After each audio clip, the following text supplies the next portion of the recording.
क्या आपने कभी सोचा है कि एक समय ऐसा भी था जब भारत में किसी महिला का जीवन उसके पति की मृत्यु के साथ ही खत्म मान लिया जाता था। एक ऐसी परंपरा जिसे कुछ लोग धर्म कहते थे तो कुछ लोग इसे समाज की सबसे खतरनाक कुरीतियों में गिनते हैं। कल्पना कीजिए एक ऐसा समय जब भारत में छोटे छोटे राज्य हुआ करते थे। चारों तरफ किले, महल और युद्धों का माहौल था।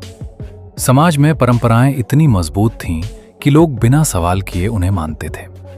उसी दौर में एक ऐसी प्रथा भी धीरे धीरे उभर रही थी जिसे सती प्रथा कहा गया। आज के समय में सती प्रथा का नाम सुनते ही मन में कई सवाल उठते हैं। आखिर ये प्रथा क्या थी और इसकी शुरुआत कैसे हुई? सती शब्द संस्कृत से आया है जिसका अर्थ होता है पवित्र और आदर्श पत्नी।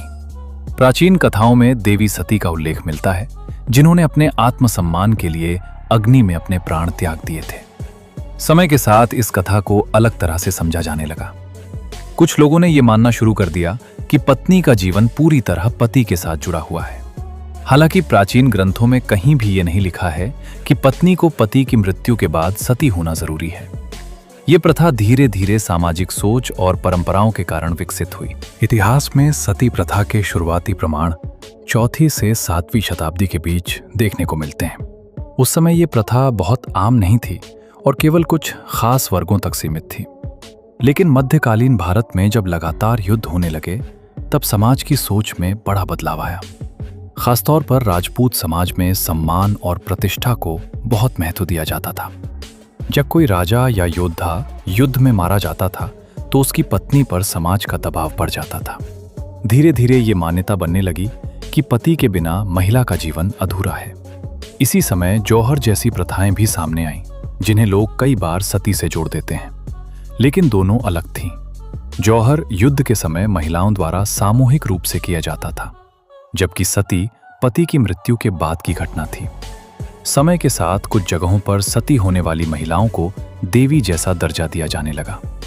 इससे यह प्रथा और मजबूत होती चली गई, लेकिन कई लोग इसके खिलाफ भी सोचने लगे थे। समाज में धीरे धीरे कुछ ऐसे लोग सामने आने लगे जो सती प्रथा को सही नहीं मानते थे।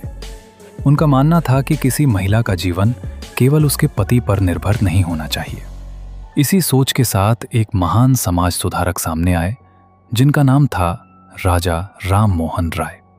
कहा जाता है कि उनके जीवन में एक ऐसी घटना हुई जिसने उन्हें गहराई से प्रभावित किया। उनके परिवार में एक महिला को सती होने के लिए मजबूर किया गया था। इस घटना ने उन्हें अंदर तक झकझोर दिया और उन्होंने ठान लिया कि वे इस कुरीति के खिलाफ आवाज उठाएंगे। उन्होंने धर्म ग्रंथों का अध्ययन किया और ये साबित करने की कोशिश की कि सती प्रथा कहीं भी अनिवार्य नहीं है। उन्होंने लेख लिखे, लोगों को समझाया और समाज में जागरूकता फैलाने की कोशिश की। हालांकि उन्हें काफी विरोध का सामना करना पड़ा, लेकिन उन्होंने हार नहीं मानी और लगातार इस प्रथा के खिलाफ लड़ते रहे। राजा राम मोहन राय के प्रयासों से समाज में इस विषय पर चर्चा शुरू हो गई। लोग अब सती प्रथा के बारे में सोचने और सवाल करने लगे थे। कुछ लोग इसे धर्म का हिस्सा मानते थे, जबकि कई लोग इसे अमानवीय मानते थे। इसी दौरान सती की घटनाओं की खबरें ब्रिटिश शासन तक भी पहुंचने लगीं। कई रिपोर्टों में यह सामने आया कि कई महिलाओं को उनकी इच्छा के खिलाफ सती बनाया जा रहा था। इन घटनाओं ने सरकार को भी सोचने पर मजबूर कर दिया। आखिरकार 1829 में governor general Lord William Bentinck ने एक महत्वपूर्ण कानून बनाया। इस कानून के तहत सती प्रथा को पूरी तरह अवैध घोषित कर दिया गया। अब किसी भी महिला को सती बनने के लिए मजबूर करना अपराध बन गया। यह भारतीय समाज के लिए एक बहुत बड़ा बदलाव था, लेकिन इसके बावजूद कुछ जगहों पर इस प्रथा के अवशेष अभी भी बने हुए थे। 1829 में कानून बनने के बाद सती प्रथा को अवैध घोषित कर दिया गया, लेकिन समाज की सोच तुरंत नहीं बदलती। कई जगहों पर लोग अभी भी पुरानी परंपराओं को सही मानते थे। इसी कारण कुछ इलाकों में सती की घटनाएं कानून के बाद भी कभी कभी सामने आती रहीं। हालांकि अब इन घटनाओं को सम्मान नहीं बल्कि अपराध माना जाने लगा था। धीरे धीरे शिक्षा का प्रसार हुआ और लोगों की सोच बदलने लगी। महिलाओं के अधिकारों पर ध्यान दिया जाने लगा और समाज में ये समझ बनने लगी कि किसी भी व्यक्ति का जीवन सबसे अधिक महत्वपूर्ण है। समय के साथ नई पीढ़ी ने पुरानी कुरीतियों को स्वीकार करना बंद कर दिया। अब लोग ये समझने लगे थे कि परंपरा के नाम पर किसी की जान लेना या उसे मजबूर करना गलत है।